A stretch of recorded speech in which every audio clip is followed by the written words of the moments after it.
This is Kentucky's Voice Radio, covering the latest state and local issues with Tom Fallbush, Bob Scott, and Jim Waters.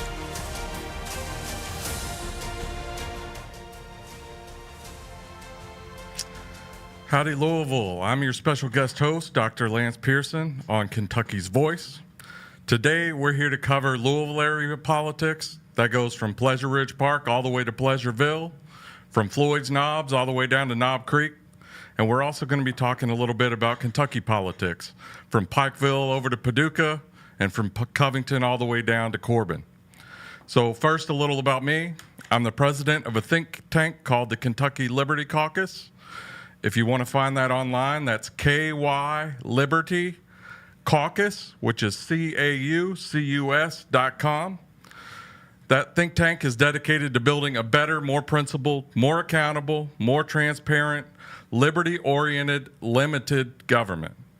I'm also the director of the Kentucky Legislative Action Committee, where I coordinate volunteers in reading and evaluating legislation and promoting citizen involvement in our state and local legislative processes.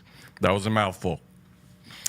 Let's hop right into it. I think our first segment, we're going to talk a lot about what's really wrong with our establishment Republican politics in this state. Maybe even in the nation, we'll address some of that too. Let me just ask you a question. What if we had a Republican Party that actually believed in the things that they campaigned on, that fought and delivered for us, the American people, rather than special interest groups? What if politicians who called themselves conservatives when they're on the campaign trail actually conserved something? In my view, we're at a pivotal moment in the United States. The Trump era has ushered in an era of upheaval and transition in American politics, where the core principles of our nation and our Commonwealth hang in the balance. For Kentucky, that's certainly been good for the Republican Party. There's no arguing that. Other than the governor, Republicans control all of the statewide races and 80% of both chambers in the legislature, which we call the General Assembly in Kentucky. I believe there's only 3 Democrats in the 138 members of our state legislature that are from outside Louisville or Lexington. The Democratic Party has been reduced to 2 cities in practice. So Republicans also have the majority of the Supreme Court. We have both chambers of Congress, and we have the presidency. So things are really rolling as far as Republican politicians with an R by their name. But does it feel to you like it's resulted in an avalanche of conservative policies that we've won? Does it feel like your life is going great? I know for a lot of Republicans and a lot of the Republicans I talk to, I think the clear majority of them, they think the answer is no. For me, the Republican Party that was founded on opposition to slavery and at times has been a shining beacon of principles has drifted far from its roots and even from its current conservative platform, both in Washington and right here in Kentucky and Frankfort. The decision makers may be Republican by registration, but too often they're not actually conservative by ideology. The establishment GOP has lost its way, and the American people, nationally and locally, are rightly frustrated. In Kentucky specifically, we have an untouchable ruling class of Republicans that does what they want with no fear of being voted out of office. And wherever that exists, no matter what the party is, when we're in a one-party situation, it can be a poison to our politics if that party doesn't hold itself accountable. So today, I just want to say, this first segment especially, we're going to talk about a lot of complaints, maybe grievances. I don't want to tear down, I want to rebuild. This is a call for a return to a principled, authentic conservatism. I call that a liberty republicanism. It honors our social conservative values, it protects the Constitution, and it regains our fiscal sanity, both at the state level and especially at the federal level. It's an ideology built on servant leadership that's genuinely constitutionally, socially, and fiscally conservative. I genuinely don't believe that most of our Republican elected officials, that they get elected and they just want to waver on all those ideals. Most of them actually believe what they're campaigning on when they start off. I just think that they don't have a strong grounding on what it means to be conservative. And so when they get into office, the incentives are all to play ball with whatever the establishment GOP is asking them. And there's nothing that really keeps them mentally from compromising on that. They don't have that conservative grounding. So let me be really clear right from the start. When I say I'm advocating for liberty republicanism, a lot of people hear libertarianism. Liberty republicanism is not libertarianism. Libertarianism often dismisses the moral fabric that binds our communities together. There's not really a belief system other than people should do whatever they want. Instead, I'm advocating for a vision in the mold of people like Rand Paul, Thomas Massey, who I'm sure you all are pretty familiar with, and on the state level, you might hear names like Callaway or Maddox or Doan or, I don't know, Massaroni, Tichenor. There's some newcomers like Holloway or Reed, just to name a few. And if you don't know a lot of those names, that's part of our problem. We're not as engaged on the state level in politics to know who these people are. And state politics affects your life just as much, if not more, than federal politics. Liberty republicanism is a conservatism that puts freedom, transparency, accountability, responsibility, and most importantly, the American people first. That's from the hills of Eastern Kentucky to the halls of Congress. Okay, let me begin with some of the complaints. If we don't know what's wrong, how are we ever going to figure out how we can fix it? So these complaints are both real and they're loud. They resonate from the Beltway to the Bluegrass. The establishment Republican Party has too often betrayed the trust of its voters, both nationally and here in Kentucky. First, the establishment Republican Party wavers on constitutional fidelity. The Constitution is not a suggestion. It's the bedrock, the foundation of our republic. It's designed to protect our God-given rights. And yet we see Republican leaders both in Washington and in Frankfurt cheer for policies that erode our liberties. What's an example?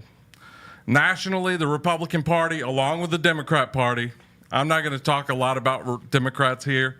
I think that party has largely gone off the rails. I can't even relate with their priorities. But among the Republican Party, they've supported mass surveillance programs like the Patriot Act. They've supported unchecked executive and administrative power. It's fine ruling by executive order when it's a Republican, but we're really opposed to it when it's a Democrat doing it.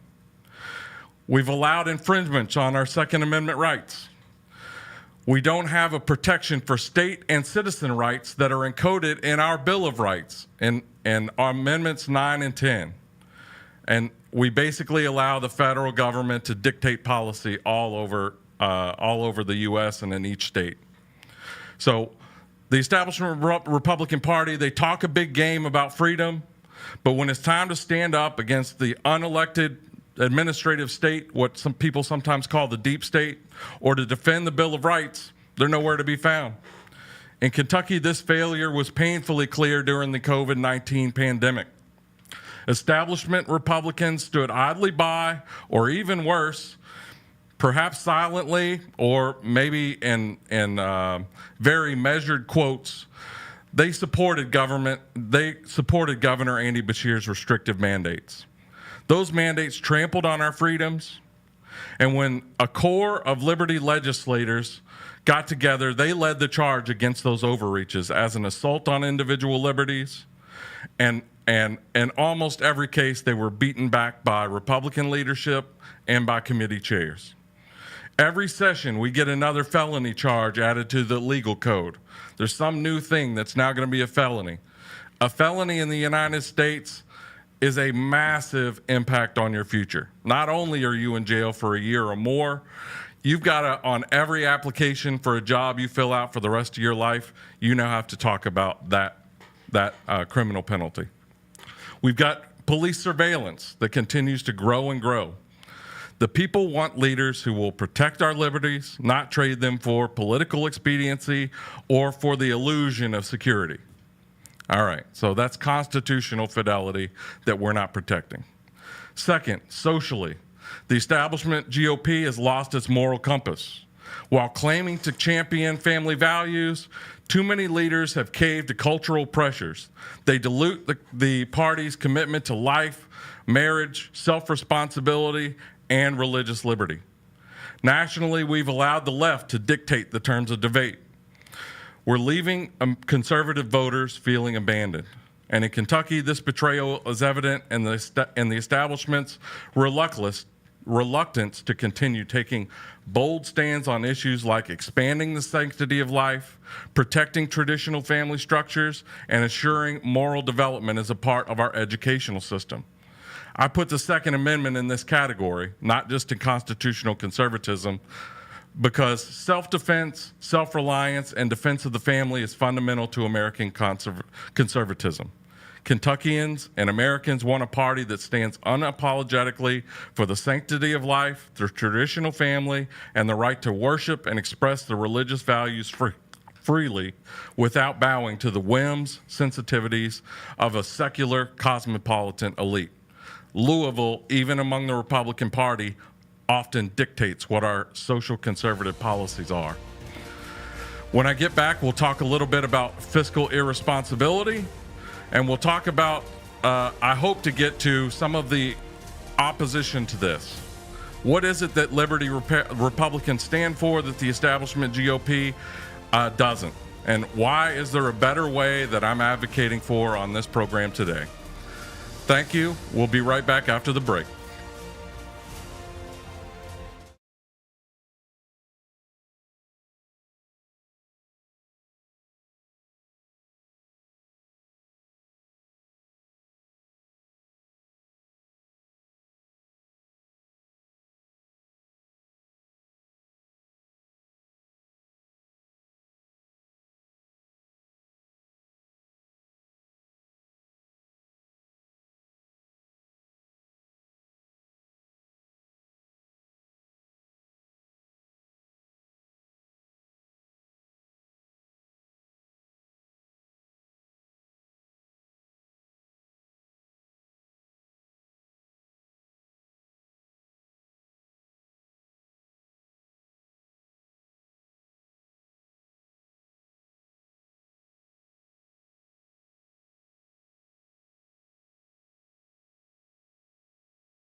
Now, back to Kentucky's Voice Radio, online at kyvoice.org. Welcome back, listeners. This is Dr. Lance Pearson with the Kentucky Liberty Caucus. In this segment, we're going to continue on exposing some of the problems that we have with the establishment Republican Party. I hope at the end to kind of touch on some big themes of what an alternative might look like. Later on in the program, I'll have my good friend John Cox on, and he'll talk about what it's like actually getting involved as a citizen in the legislative process. All right. So we're on to fiscal irresponsibility. For decades, we've watched GOP leaders campaign on promises of cutting spending, maybe even cutting taxes, only to balloon the national debt. Our national debt now exceeds $37 trillion. So to just put that in common terms, that means every taxpayer in the United States right now owes $326,000 in debt service. Now, we all know that the current taxpayer isn't going to be paying that. What we're doing is we're charging stuff to our grandkids' credit cards. That's the reality. And that's just utterly irresponsible. We've had reckless budgets, we've had corporate handouts, and we've had endless wars driving up the cost of that. Even defense spending, even when we don't have wars, has been driving that up. Now, as a Republican, I support the military, but we simply cannot be spending $1 trillion a year when we're not even, over the last, since World War II, we haven't actually had a major conflict, a world power engagement, and we've run up $37 trillion in debt. Okay, so in Washington, establishment Republicans have been complicit. They pass omnibus spending bills that are thousands of pages long. They're stuffed with pork. They preach austerity to hardworking families. We've got to pay down the debt. We're going to make sure that our businesses are going to thrive so we can pay all of these expenses. But even worse, sometimes they even refuse to acknowledge the austerity, the tightening of the belt that we're forcing on future generations. It's only getting worse. Here in Kentucky, this betrayal is almost as stark. Yes, since taking over both chambers of the General Assembly, the Republicans have been much better than their predecessors. There's not even an argument about that. My question is, have we been good enough? Let me give you a couple of examples. The Kentucky Wired Project, a so-called broadband rural initiative, has been a taxpayer boondoggle from the start. We're over a decade into this thing, and most of rural Kentucky does not have high-speed broadband. We spent millions of dollars, just flushed it down the toilet on this initiative. Now we've got Starlink that might even make the whole concept obsolete. It's cost millions, we've got little to show for it, and this project epitomizes the establishment's willingness to squander our resources on ill-conceived schemes. We give away $75 million a year to Hollywood with little to no return on investments. Most people don't know this. Our state government gives $75 million a year to encourage film development in Kentucky. All right. The only result of the list of all of the projects that it's supported, the only one I've even heard of is I've seen Kentucky in the credits to things like 1,000-pound sisters. All right, now on to the biggest problem, the state's pension crisis. We have unfunded liabilities that are going to burden for future generations. We potentially aren't going to be able to pay for this when we're talking about the retirement of our teachers and public employees that we made an agreement to. And this glaring failure is perhaps our greatest. Kentucky is one of the 3 worst states in terms of paying down the future debts that are going to be owed in our pension system.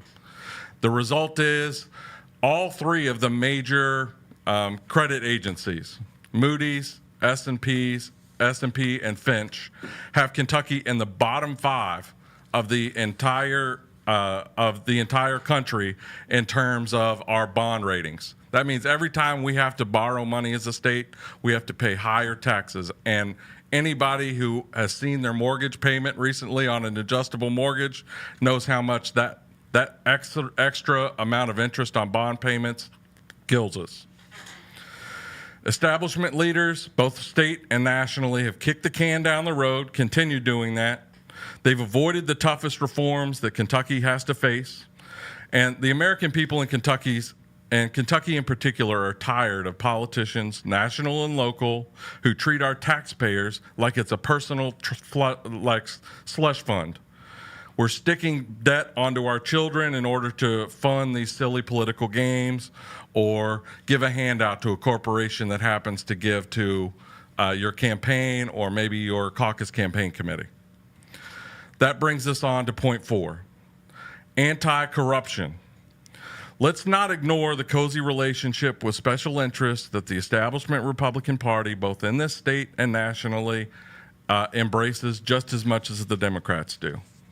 Nationally, the establishment Republican Party has become a mouthpiece for corporate cronyism and defense contractors.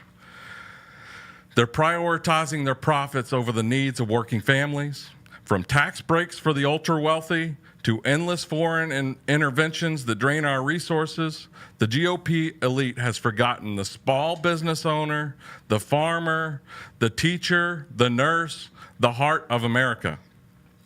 In Kentucky, this problem is almost as bad as it is federally. Party leadership uses Republican campaign caucus committees as a slush fund to target ideological opponents in their own party.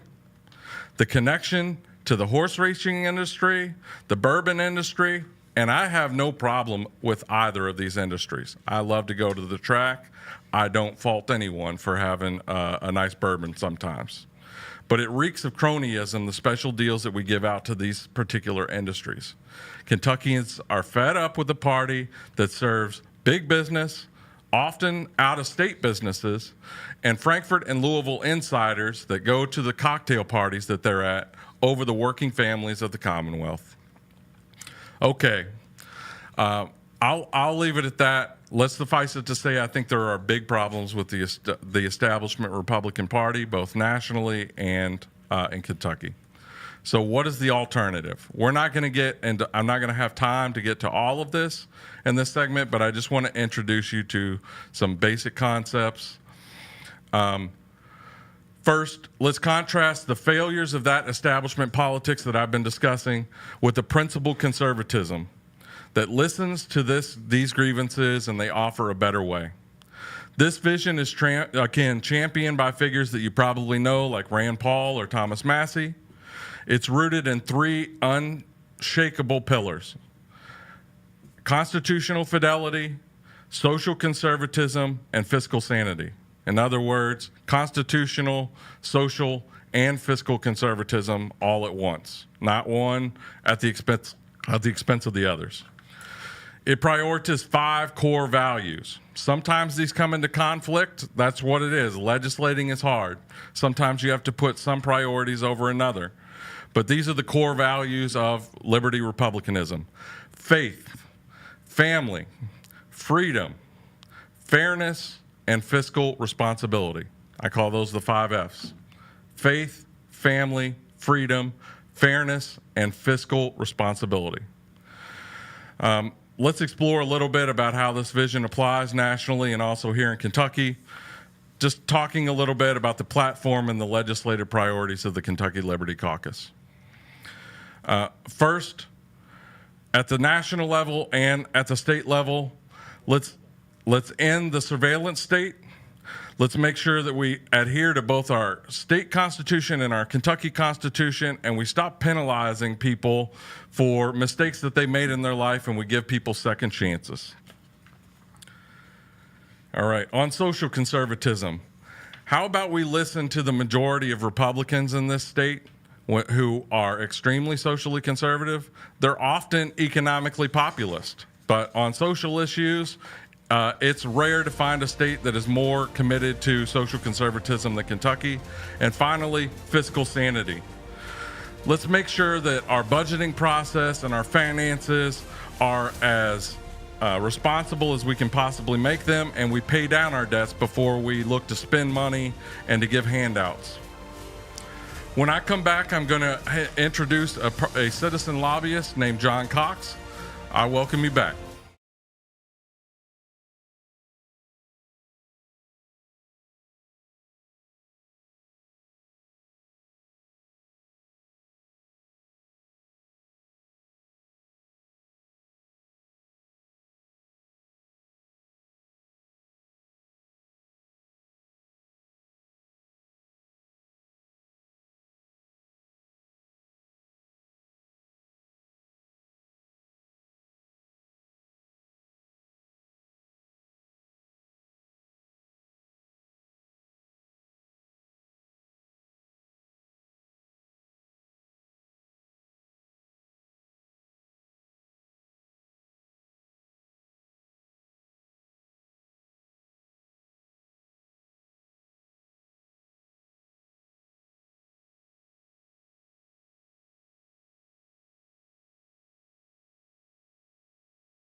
back to Kentucky's Voice Radio, online at kyvoice.org. Welcome back. This is Dr. Lance Pearson. I'm here on Kentucky's Voice on 970 AM. I do want to remind people these broadcasts are also available at 4 p.m. on WBNA, which on Spectrum is channel 21 if you want to catch a video of this. We're now going to transition a little bit. I'm going to get out of my paper and out of my speech and rambling. And I want to welcome in my friend, John Ross Marcus Cox. There we go. I know only serial killers have 3 names, so Four names. Yeah, but 3 first names. And I just call him John Cox. I first met John when he decided to try lobbying down in Frankfort with the legislature on a topic or two that we both cared about, and it sparked a great friendship that's continued to this day. He's got a good sense of what's wrong with Appalachia in the big city in Louisville and in the halls of power in Frankfort, and we're going to welcome him to the show to talk about some of those things. First, before John actually starts, let me give you a little bit of his background. He's a lifelong Kentuckian. He grew up in the Appalachian Hills of eastern Kentucky in Bell County. As many of you know, Southern Appalachia has lots of struggles, and he's experienced some of those in his personal life as he was growing up. And we have to do a better job as our state of taking care of all parts of our state. He then went to UK where he met his wife. He's lived in Louisville for about the past decade and a half, and he's gotten to see a lot of the issues of the big city as well.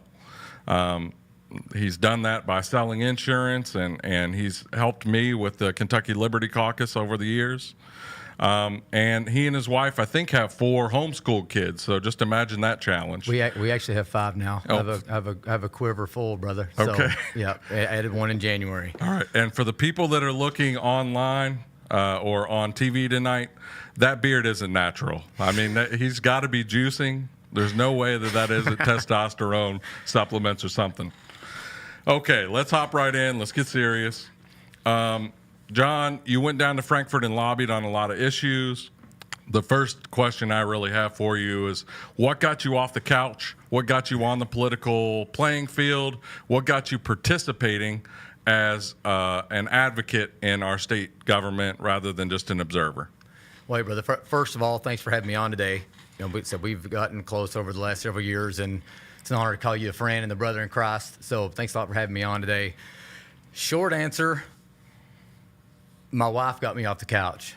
So I tell a story all the time. It was like midnight one night. I coach a lot of sports teams. I coach football and basketball and baseball and stuff over the years. And I believe it was December 2020 or 2021 going into 2022. And they started talking about making me put kids in masks for my basketball team. And I'm sitting there trying to figure out how I'm going to go about it. Am I going to wear the facial shield, whatever, you know, the whole nine. My wife just looked at me and said, "Enough is enough.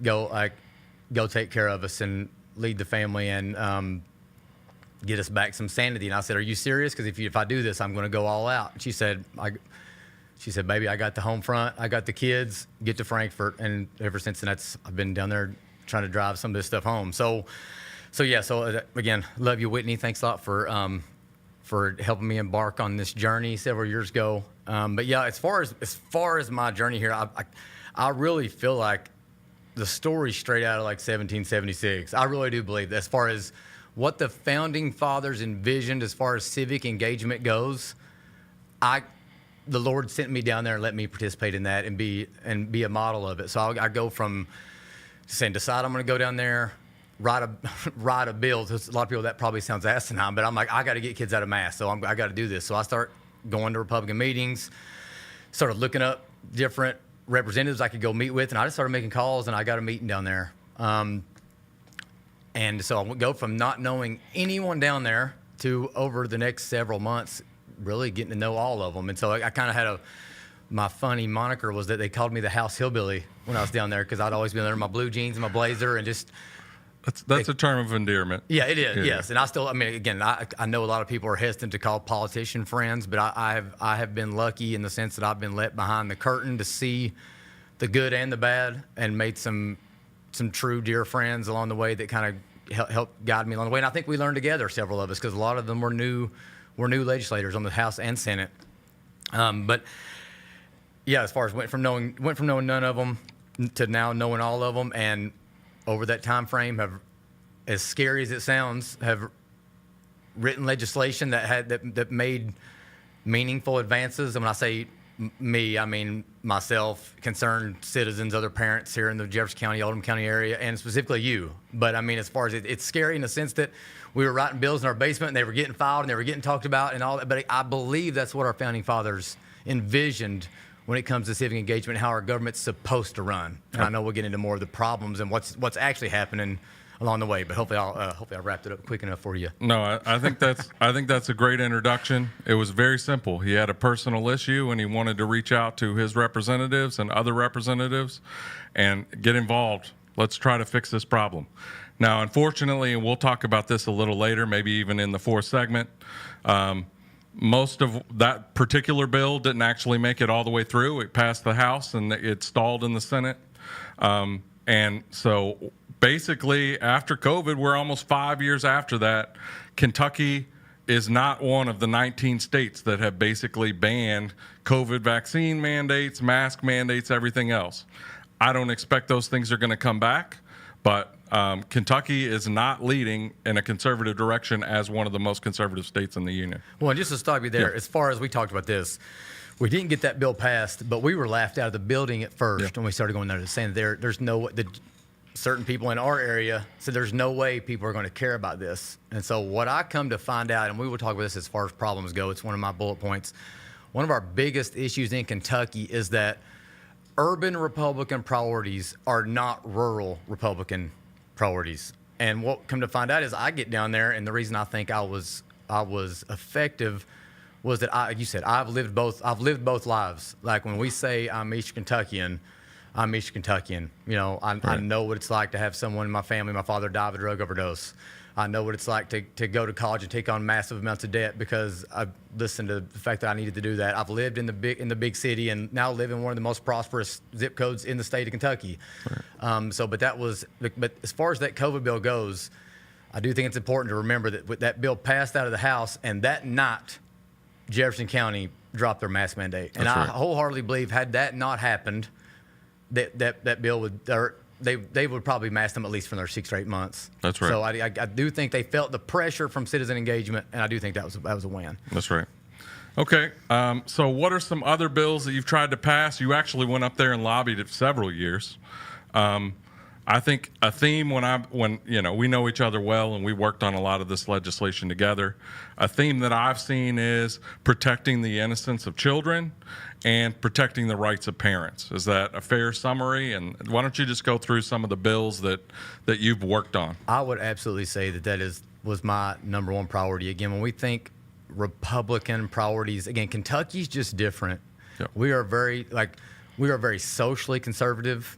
We are very focused on our children and our faith and our family, you know, all that kind of stuff. And so other bills, so as far as Lindsey Tishner had a SB 115 bill that was, you can kind of go on that one here a little bit later on. HB 173 from 2023, which was Josh Callaway's, which is basically an educational omnibus bill, included a lot of the DEI stuff, CRT, included the mask mandates, included a whole slew of things that, again, we got so much pushback, not from Democrats necessarily, but from our own political establishment.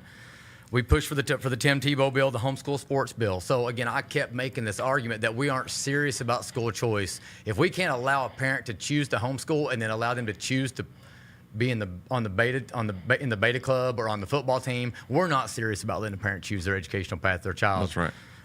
You know, we did lobby for the Second Amendment protection bill that Josh Bray and Lindsey Tishner ended up getting passed. So there was a laundry list of them that we lobbied for, and obviously the educational amendment that we'll talk about, I think, on another segment. But those were some of the big ones that we lobbied for. But yeah, it was mostly stuff that was geared towards children, geared towards protecting our moral, social fabric, like you talked about. And again, those bill numbers necessarily may not have specifically gotten passed, but during our time down there, we controlled a lot of the narrative and definitely pushed the needle in that direction, for sure. Just to expand on a couple of those bills that you talked about, the Lindsay Tishner's bill that basically sets some zoning requirements for adult entertainment. Most people don't know this, and it's crazy in a state as conservative as Kentucky is. Most places in this state, you can have a strip club and put it right next to a church or a preschool. It's hard to believe. Some cities have ordinances. Oldham County in particular does have an ordinance that basically, restricts it to 1,000 feet from some of those establishments. But as a statewide policy, Kentucky doesn't have one. And you would think in a state like ours, we should be able to get something like that passed. She has ran that bill the last 3 years. The second year that she ran it, it got all the way through the Senate, all the way through the House, and then it just wasn't allowed a floor vote. If you put a bill like that in front of the actual voters, no question it's going to pass with like 80% of the vote. You even put it in front of the legislators themselves and let them have an open floor vote on that.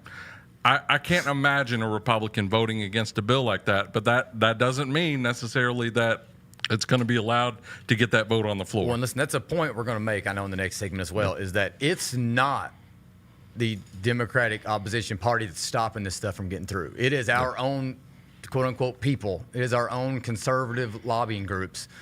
When we were lobbying for that bill, we'd be told, well, there's no way we can pass that. It was conservative groups, like statewide business groups that didn't want it, and they would say, well, we can't pass this. I would be going door to door. Again, I have privileges other technical lobbyists don't, because I'm not a lobbyist, so I don't have to wear a key tag around. They don't have to know. I mean, I'm just a buddy on the House Hillbilly walk around there, and they would say people won't vote for this, and I would go and be like, I know exactly who will vote for it. Here's the whip card. I would have whip cards on who told me yes, and I'd be like, I'm going to tell the majority whip that you will vote for this, so you need to be able to say that you will. Yeah. Right. And like, it wasn't the Democratic Party. It's our own people. Yep. That's keeping this stuff from getting through. And that is a very, very important thing to remember at this point in time. Before the end of the segment, let me also emphasize this. As part of that Callaway bill, we did get some parts of that. We did ultimately get a law passed that put an appeals process to get pornographic books out of school libraries. How crazy is that we even need a law? Ultimately, our version of that bill didn't pass, but a version of a bill did pass. And even though nobody really used that appeal process, all kinds of school libraries, just because we put that political pressure on them, pulled some of these schools that have some of these books that had no business in the school out of their libraries. All right, when we come back, we'll have our final segment with John Cox.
Back to Kentucky's Voice Radio, online at kyvoice.org.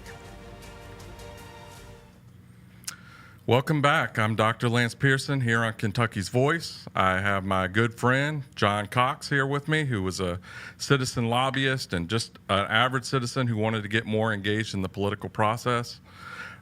Picking up off of our last segment, we wanted to hit on a couple of more things that you more or less were able to accomplish, whether the bill it was that you were advocating for got through or not. Ultimately, the ideas that you were pushing down there got into legislation. So one of those was pushing to keep boys out of girls' bathrooms, locker rooms, off sports teams. We did get that through the Kentucky legislature. We also pushed a bill that was designed to avoid the influence of DEI on our K through 12 education. That hasn't yet gotten through, although I think that's one of the main priorities when we lobby next year, is trying to get a DEI exclusion bill from our K through 12 education. But after 2 years of long progress, Jennifer Decker did manage to get a DEI ban in our public universities. So all these ideas that are bandied about, it just takes basically citizens engaging and driving the conversation down there to get some of these advances. So you definitely have had some successes. We have had some successes lobbying for issues down there, but there's also been a ton of frustration in the process. So let's talk a little bit about that. What's a piece of legislation that you worked on, maybe even worked on a lot, that illustrates kind of what's wrong with the process, and just kind of walk me through one of those things where you kind of think we sort of failed on that one?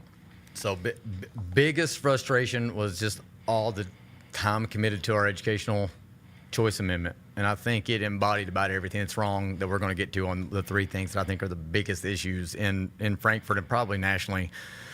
But I keep coming back to Kentucky is different than other states. First of all, constitutionally, it's different than other states on how we can implement educational choice. But then it's different we're not talking about a bill we're trying to pass. We're talking about a constitutional amendment that we needed how many millions of Kentuckians to vote for? Probably like 1 million of them to vote for it. Probably about 1 million. And so trying to get the right language in there, and there was just, again, I talk about splits in our own party. There was a difference in philosophy on what the average Kentuckian was going to be okay with. Right. And so that's probably my biggest frustration. You can kind of go into a little bit more about the specifics about what I'm talking about, but that's definitely probably the most frustrating one that we've been involved in. So I think you've got the text there. You brought the text in for what the amendment wound up saying.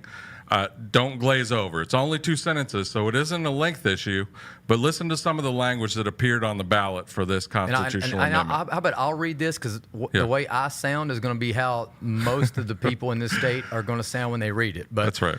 The General Assembly may provide financial support for the education of students outside the system of common schools. The General Assembly may exercise this authority by law. Sections 59, 60, 171, 183, 184, 186, and 189 of this Constitution notwithstanding. Just listen, just listen to that. Yeah. The average person is like, I don't know what any of those sections mean. And again, we're in a state where people care about their public schools, and especially in Eastern Kentucky, the public school system is your top employer in every single one of those counties, of which my mother is also an educator. And so again, our version was more focused on making sure the people knew that this financial support was going to go to the people that needed it the most. That's right. And that it was going to be for every student. Right. Not for the original version that said where the legislature deems proper. Yeah. Which, I think in my podcast I act like I was drinking a little cup of tea with my pinky pointed up, because it sounded like an English aristocrat or whatever. Aristocrat is what wrote that. I don't know if I used the right word or not there. Right. But again, it's like this is a perfect example of the divide between urban republicanism and rural Kentucky republicanism. Yeah. I think, and so if I basically can summarize that, I think that really why that failed for a lot of reasons. Let's not get into that. I still think that school choice is in our future. It's just a matter of when and what language we can get people to agree to on the ballot, because I think there is a lot of commonality here. My problem with this is it was focused on giving the government more power, even in the language. I don't know a lot of Kentuckians that are excited about giving the government more power over anything. All right. They set it up so that it would apply to only some kids in some areas.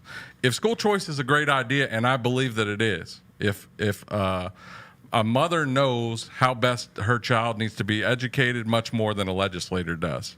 And so we should just be offering that choice to people is good no matter where we are. And the third, and this is the most important, the reason that it failed is it was easy for the opponents of this thing, which is mostly the teachers' unions. It was easy for them to portray it as it's just going to help rich people whose kids are already in private school, and it's going to hurt people that are in public schools. Well, look, when you remove the restriction on educational spending to certain areas and not and not others, their cry isn't unwarranted. It was, I mean, that's what was going to happen. Yeah. People here that can already afford Trinity, can already afford St. X, can already afford Cal, were going to get funds. And they were, in order to get other votes, they were going to restrict it in Bell County. They were going to restrict it in Harlan County. They were going to restrict it, in these rural counties in eastern Kentucky. And even though that would have gotten that representative's votes, it would have resulted in less educational dollars going to those areas than the big city was going to get. So again, that was our point. We need to draft this in a way to where the teachers' union's arguments are moot. Yeah. And if you go read Josh Calloway's HB 173. It was as close to a perfect amendment as you could get. I still think it would have been a toss-up on getting it to pass because we'd had to have the right messaging and the right amount of money behind it. But it was our best. It was our best shot. Yeah. And so, but again, it's perfect example of like. I don't know if you want to follow on that a little bit. I mean, really, the follow-up is just this: like, boil it down. Like, maybe even use that constitutional amendment bill as an example. What do you see as the biggest obstacles to getting good conservative legislation passed through the legislature just right off? But in that particular case, we needed to get that passed on the ballot. We had to actually appeal to the people. So I have tried to kind of create this little synopsis in my head. The problem, like we were talking about when we were off the air, is for the last 3 years, I feel like I've been given so much knowledge that it's just I've got like analysis paralysis almost at this point. Because again, I've seen good, I've seen bad, I've developed wonderful relationships with good people down there. Also ones that are scared to push the envelope and then just don't know how to maybe get it done when they get there. Because again, most politicians aren't like you and I, where they're in the basement wanting to write legislation. They're good with people. They're good in social situations, all that. But here's my three. I've got three issues that I see as the biggest, and you can chime in whenever you're ready. But main problem is this: leadership controls everything. And I know most of the people in leadership, and like some of them I get along with very well. Like as far as just when we're in Frankfort, when we're not in Frankfort, they're easy to get along with people. But as far as there is no way to get a bill moving in Frankfort organically, zero. It does not matter how many co-sponsors you have on it. It does not matter if I took an army of citizen lobbyists with me to picket on the front doorsteps. It does not matter. Yep. If the people in leadership do not sign off on it and have their elitist attorneys look over it and sign off on it, it does not matter. Right. So in other words, you think it would function better if the legislature itself were more democratic? There has to be a way to where the people's representatives can get their bill the way they want it in committee, and again, let the chips fall. If you bring a bill in there, and once you dig into those words, because make no mistake about it, the words on the paper matter, and they thought because we were unlearned people, not you, you're a doctor, myself definitely, that we weren't paying attention to the words on the page, and we probably were paying more attention to it than anybody because we knew we're going to get laughed out of the building, and we don't want the representatives that are trusting us to be laughed out of the building because they trusted us. Yeah. But unless they sign off on it, it's not getting through. And again, SB 5 is a perfect example of that when it comes to pornographic books. Our version would have given an actual path to get stuff out of there and force them to remove this stuff out of schools, as opposed to making a parent challenge every single book that's in the school before it gets moved out of there. So that was number one. Number two, and this one might not land real well, but conservative groups don't hold the line.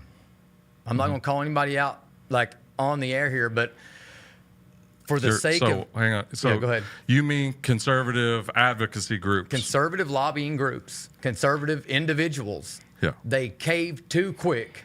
Yeah. We don't hold the line, and for the sake of getting something passed, again, maybe I'm sure sometimes it's because they think it is going to do good, but I think a lot of other times it's because they want to include it on a fundraising packet. Yep. That they got something passed. They cave, and me and you had so many conversations like, just hold the line. I'm a soldier. I am down here every day. I will hold the line. I will die on the sword, but you gotta have my back, and they wouldn't. Yeah. So that's number 2.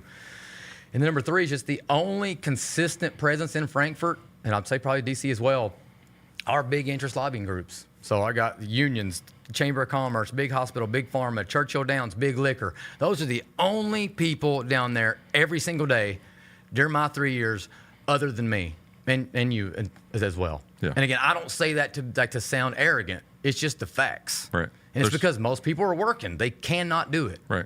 And even if they could do it and they had the time, they don't even know where to start. Yeah, and I think I should come back to that. I do believe my time there was Holy Spirit led. I've said this many times.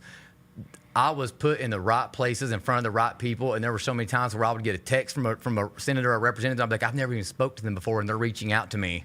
So again, what happened to me was just it was about as America, red, white, and blue as you can get, right? But it's something that can be replicated. It just takes time and dedication. And citizen involvement. Citizen involvement. Yep, that's it. All right, we're coming to the top of the hour. Let me just reiterate. Just imagine if we had a Republican Party that actually believed in the things that they campaigned on and fought and delivered for us. What if the politicians that called them conservatives actually conserved something? The only real limits that we have in our political involvement is what we collectively create in our minds. We just can't imagine a different way that things could operate. That goes for the rank and file legislators as well. When he talked about leadership having too much control of the process, picking who is on every committee, picking who's the leader of every committee, making sure that which bills get heard, which don't get heard, all those things. It's the legislators that actually pick that leadership. So not only could we change the structure of leadership, we just basically need people to vote the interest. If they want a better way, you've got to vote for a better way. So let me just end with this. Something different is possible. Something better is possible. And that only happens if we get educated, we get involved, we lobby our legislators, we contribute to candidates that think like we do and have integrity, we volunteer on campaigns, and perhaps we even run for something ourselves. That's the only way they're going to make things better. Thank you. I'm Dr. Lance Pearson.